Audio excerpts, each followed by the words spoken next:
within these last 10 years, I think Nas made better albums. That's just me. I don't. These last 10 years, not the whole career, but these last.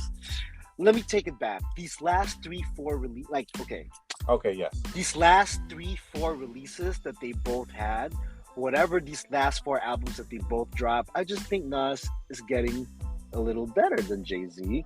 I just think he could have done without the Beyonce album. Oh no, I love that Beyonce. You like the album? You like that? Beyonce I do. But I'm also on a very similar wavelength of Jay-Z. So I love Jay-Z's music, man. Yeah, I'm a businessman, and so when Jay-Z talks some of this business stuff, it kind of like hits with people like me, and also like he's growing, I'm growing. And so when that Beyonce album, the album is awesome. But I could understand why somebody might not understand or appreciate that album. It depends what phase and what you're doing in your life. The kind of stuff that Jay-Z's talking about on the album is for a particular kind of individual who maybe is going on a certain trajectory, And I happen to be there. And so those songs on those albums, they kind of hit. Same thing with 444, so same thing, like just kind of grown up. I think Magna Carta was hitting. I love Magna Carta, man. I love all that shit talking that he does. I think Magna Carta, he did a great job production wise. 444, lyrically wise, it was top notch, but production wise, man, it was alright. Oh man, that album, I listened to that album for an entire year.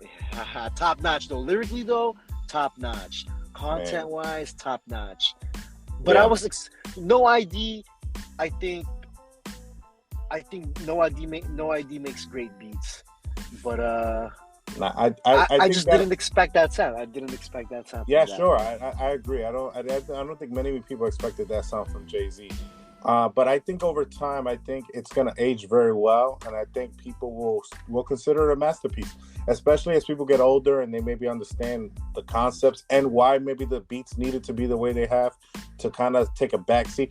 Beats have always been, like Jay-Z's forte, right? So he always picks incredible beats, like soft, kind of like, like sweet kind of beat. Sweet meaning like in flavor, like they taste really good if they were edible. You know what I'm saying? So when you think of 444, I think more of a very well prepared meal that requires an acquired taste, and so obviously, money, cash, hoes, you hear a beat like that, Swiss Beats running his fingers across the keyboard multiple times, and that's what that beat is.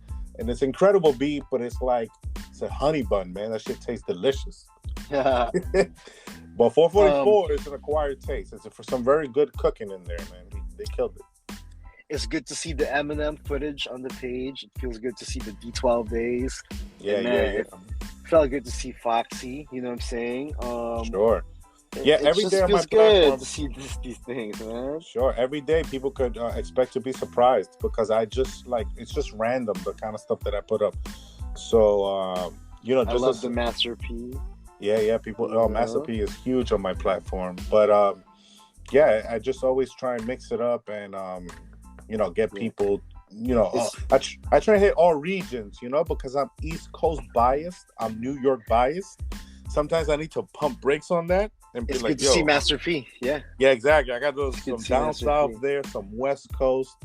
Keep in mind that I'm an East Coast guy, so everything is being broadcasted like East Coast bias, and right. And Jay-Z is like the biggest artist in the game, so there's always a lot of content of him, and I have a bunch of stuff from Jay-Z. It's good to see DMX alive and well, ripping.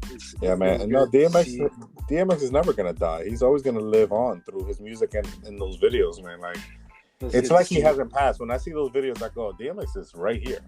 He didn't go.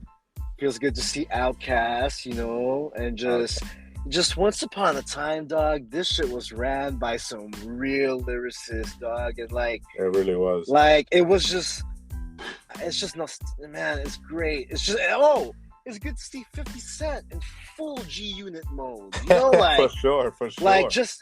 How about young Kanye? Young, boisterous, crazy, passionate Kanye.